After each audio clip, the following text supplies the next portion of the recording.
नमस्कार मंडळी, आम्ही आलेलो आहे मल्चिंग कागद काढण्यासाठी। हे पहा, आमचे 29 बेड आहेत आणि आत्ताशी 2 बेडचा कागद काढून झालेला आहे। आणि कालपासून पाऊस चालल्यामुळे मल्चिंग कागद व्यवस्थित निघत नाहीये, तरी आम्ही काढण्याचा प्रयत्न करत आहोत। हे पहा, माती ओली झालेली आहे, त्यामुळे कागद असा व्यवस्थित निघत नाहीये, जमिनीत काय राहतोय तसा। आम्ही 11 वाजता शेतात आलेलो आहे आणि कागद काढण्याचा प्रयत्न करतो।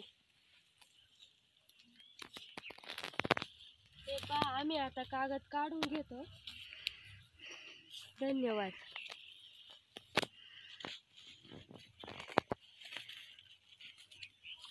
तुमच्या इकडे कशी पद्धत वापरतात कागद काढायला, कमेंट करून नक्की सांगा।